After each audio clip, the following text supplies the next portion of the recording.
नमस्कार दोस्तों, target with PS Parihar channel में आपका स्वागत है। सुबह की इस वीडियो में ऐसी सूचनाएं होती हैं जो विभिन्न समाचार पत्रों पर छाई हुई होती हैं और विद्यार्थियों के लिए आवश्यक होती हैं। तो आइए शुरू करते हैं और देख लेते हैं कि आज के समाचार पत्रों में ऐसी कौन कौन सी सूचनाएं हैं। सबसे पहले सूचना है 69,000 शिक्षक भर्ती की। 69,000 शिक्षक भर्ती की आज सुनवाई होनी है। शिक्षा मित्रों के 25 नंबर के भारांक के लिए कुछ विद्यार्थियों ने आपत्ति की है। विद्यार्थियों का कहना है कि 25 नंबर का भारांक बहुत ज़्यादा है और भारांक इतना ज़्यादा नहीं होना चाहिए। वर्चुअल कोर्ट नंबर 2 में केस नंबर है 13,517/2020। इसकी सुनवाई आज होनी है सुप्रीम कोर्ट में। जस्टिस है U U Lalit, justice M Mohan Shantanagoudar और जस्टिस विनीत सरन। जो भी अपडेट होगी इस केस की मैं आपको शाम को एक वीडियो बना करके बता दूंगा। आगे बढ़ने से पहले एक बात और, जो नए व्यूअर हैं या नए मित्र हैं जिन्होंने target with PS Parihar app को डाउनलोड ना किया हो तो इस ऐप को जरूर डाउनलोड कर लें। इस ऐप में भारत की सभी प्रतियोगी परीक्षाओं के टेस्ट सीरीज उपलब्ध हैं और ये जितनी भी परीक्षाओं के टेस्ट सीरीज है इनका स्तर वही रखा गया है जिस तरीके की परीक्षाएं होती हैं सभी भाषाओं में उपलब्ध है। जिस भी प्रदेश की परीक्षा है उस प्रदेश की क्षेत्रीय भाषा में भी टेस्ट सीरीज उपलब्ध है। या आप देख सकते हैं आप लोग सिविल सर्विसेज की पूरे टेस्ट सीरीज हैं, डिफेंस यानी पुलिस, एसआई, एनडीए इत्यादि, टीचिंग के CTET, UP TET, Navodaya Vidyalaya, KVS, जितनी भी परीक्षाएं होती हैं टीचिंग की सभी परीक्षाओं के टेस्ट सीरीज उपलब्ध हैं। रेलवे की भी, एनटीपीसी, आरआरबी जितनी परीक्षाएं होती हैं, एसएससी की, मेडिकल की, सब की टेस्ट सीरीज इसमें उपलब्ध हैं। तो आप लोग जाकर के एक बार और देखें। बहुत सारे विद्यार्थी कह रहे सर ये पेड सर्विस है, तो हाँ ये बिल्कुल पेड सर्विस है। इतनी बड़ी वेबसाइट निःशुल्क तो नहीं बन सकती। अगली सूचना है उत्तर प्रदेश लोक सेवा आयोग की। इसके बारे में मैंने कल ही एक वीडियो बनाया था और आप लोगों से बताया था, चूंकि उत्तर प्रदेश सरकार ने एक नीति जारी की है कि सप्ताह में 2 दिन प्रदेश में लॉकडाउन रहेगा और पूरी तरीके से लॉकडाउन रहेगा। शनिवार और रविवार उत्तर प्रदेश लोक सेवा आयोग व अन्य जितने भी आयोग हैं सभी आयोगों की जो परीक्षाएं होती हैं वो शनिवार या रविवार को ही होती हैं।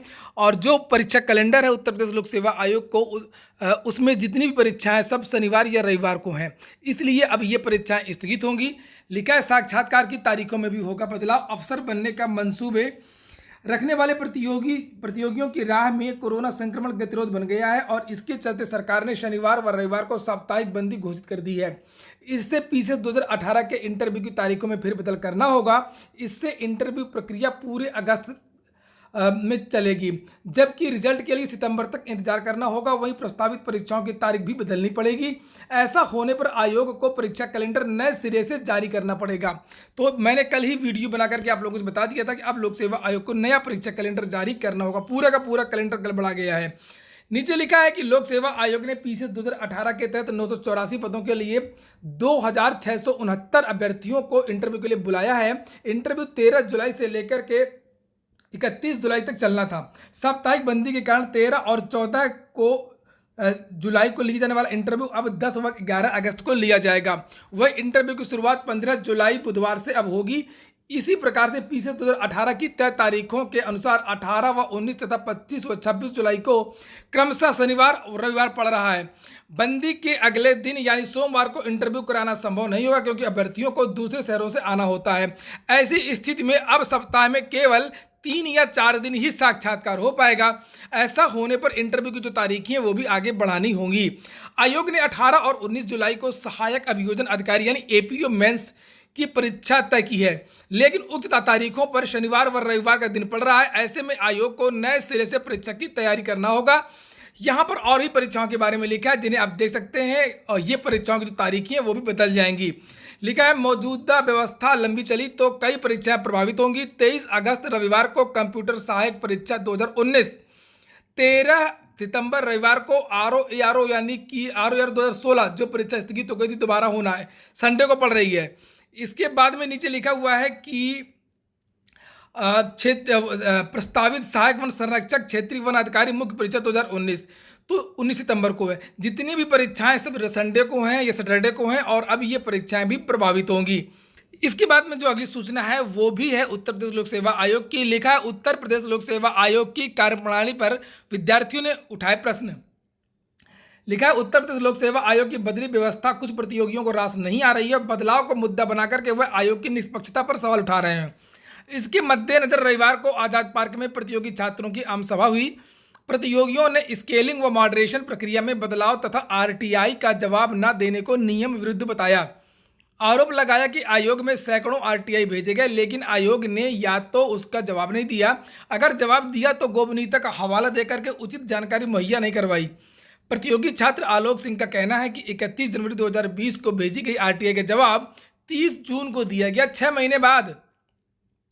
इसके बाद में चलेगा कि पीसीएस 2016 तक आयोग स्वतः वास्तविक और स्केल्ड अंक दिखाता था। पीसीएस की जो मार्कशीट जारी होती थी उसमें विद्यार्थियों ने कितने प्राप्तांक प्राप्त किए हैं और स्केलिंग के द्वारा उसको कितने नंबर मिले हैं, दोनों नंबर दिया जाता था, उसको भी छुपा दिया गया है।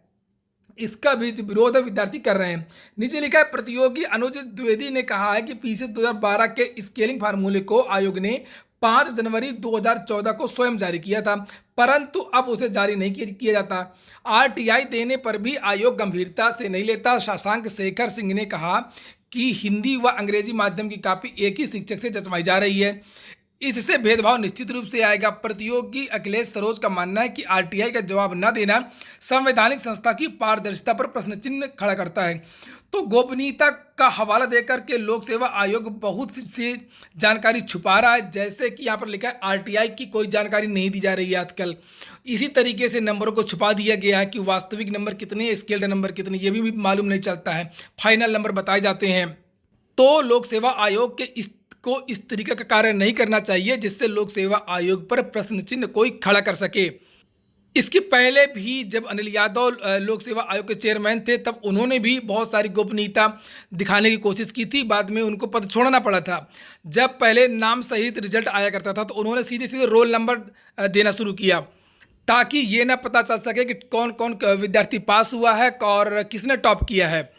एक और सूचना है, महत्वपूर्ण है, इसके बारे में भी मैंने कल ही बता दिया था कि यूपी में हर हफ्ते शनिवार रविवार को बंद रहेंगे बाजार। और कोरोना संक्रमण के बढ़ते मामलों को देखते हुए मुख्यमंत्री योगी आदित्यनाथ ने अब सप्ताह में 2 दिन सारे बाजार और सारे मॉल बंद रहेंगे। ये सभी बाजार सोमवार से शुक्रवार सुबह 9 बजे से लेकर के रात 9 बजे तक खुलेंगे। शनिवार व रविवार को अगले आदेशों तक साप्ताहिक बंदी रहेगी और कार्यालय भी बंद रहेंगे। वहीं पर एक अच्छी सूचना भी है जिसके बारे में भी मैंने कल बताया था। कोविड-19 वैक्सीन के ह्यूमन ट्रायल खत्म करने वाला पहला देश बना रूस। वैश्विक महामारी कोविड-19 के वैक्सीन के ह्यूमन ट्रायल पूरा करने वाला रूस पहला देश बन गया है। वैज्ञानिकों ने दावा किया है कि इसके नतीजे प्रभावी साबित हुए हैं। रविवार को रूस की मीडिया रिपोर्ट में बताया गया कि सेचेनो यूनिवर्सिटी में centre for clinical research on medications की प्रमुख शोधकर्ता एलेना मोलियारचुक ने यूनिवर्सिटी में कोरोना वैक्सीन पर ह्यूमन ट्रायल पूरे होने की पुष्टि कर दी है। जिन मरीजों को यह वैक्सीन दी गई है उन्हें अस्पताल से जल्दी छुट्टी मिल जाएगी। उन्हें 15 और 20 जुलाई को डिस्चार्ज किया जाएगा। उन्होंने बताया कि शोध पूरा हो चुका है और यह भी साबित हो गया कि वैक्सीन पूरी तरीके से सुरक्षित है। मीडिया रिपोर्ट में इस बात की कोई जानकारी नहीं दी गई है कि यह वैक्सीन बाजार में कब से आएगी और इसकी पुष्टि बीबीसी न्यूज़ ने भी कर दिया है। देखिए बीबीसी की न्यूज़ है, ये ट्वीट किया बीबीसी ने। भारत में रूस के दूतावास ने ट्वीट किया है कि सेक्नो यूनिवर्सिटी ने कोविड-19 की वैक्सीन का सफल परीक्षण कर लिया है। और वहीं दैनिक जागरण में लिखा हुआ है कि जल्द ही बाजार में सुलभ होगी वैक्सीन। सिचनो यूनिवर्सिटी में institute of medical parasitology tropical and vector borne disease के निदेशक अलेक्जेंडर लुकासेव के अनुसार इस पूरे अध्ययन का मकसद मानव स्वास्थ्य की सुरक्षा के लिए कोविड-19 के वैक्सीन को सफलतापूर्वक तैयार करना था। लुकासेव ने स्पुतनिक को बताया कि सुरक्षा के लिहाज से वैक्सीन के सभी पहलुओं की जांच कर ली गई है। उन्होंने कहा कि लोगों की सुरक्षा के लिए जल्द ही बाजार में अब सुलभ हो जाएगा। बस अब जल्दी से वैक्सीन आ जाए और जिंदगी फिर से सभी की पटरी पर आ जाए। अगली सूचना, 1 लाख युवाओं को अप्रेंटिसशिप कराएगी सरकार। प्रदेश सरकार मुख्यमंत्री शिक्षुता प्रोत्साहन योजना के तहत 1 लाख आईटीआई प्रशिक्षित युवाओं को रोजगार व सेवा योजना के पोर्टल में रजिस्टर्ड 17,000 निजी प्रतिष्ठानों में अप्रेंटिसशिप के आधार पर प्रशिक्षण दिलाएगी। जिन विद्यार्थियों ने आईटीआई किया है उन विद्यार्थियों को प्राइवेट सेक्टर में नौकरी दिलाएगी सरकार। यहाँ पर लिखा है कि ऐसे सफल होगी योजना। देख लीजिए, प्रदेश के रोजगार विभाग ने युवाओं को रोजगार देने के लिए अलग से इंटीग्रेटेड एम्प्लॉयमेंट पोर्टल तैयार किया है। sevayojan.up.nic पोर्टल में 17,000 निजी उद्योगों को पंजीकृत किया गया है। केंद्र सरकार की व्यवस्था की उद्योग अपने यहाँ कुल कर्मचारियों का 2.5 से 15% तक आईटीआई प्रशिक्षित युवाओं को अप्रेंटिसशिप पर रखेंगे। अब प्रदेश सरकार इस नियम को मनाने के लिए उद्योगों पर और अधिक दबाव डालेगी। मुख्यमंत्री जी, अगर रोजगार की इतनी ही चिंता है तो आप थोड़ा यूपी ट्रिपल एससी को टाइट करिए, माध्यमिक शिक्षा सेवा चयन बोर्ड को टाइट करिए, जो रुके हुए परिणाम है कम से कम वो तो जारी हो। अगली सूचना है, डिग्री कॉलेजों की जो कक्षाएं हैं वो स्नातक की 1 अक्टूबर से, परा स्नातक की 1 नवंबर से चलेंगी।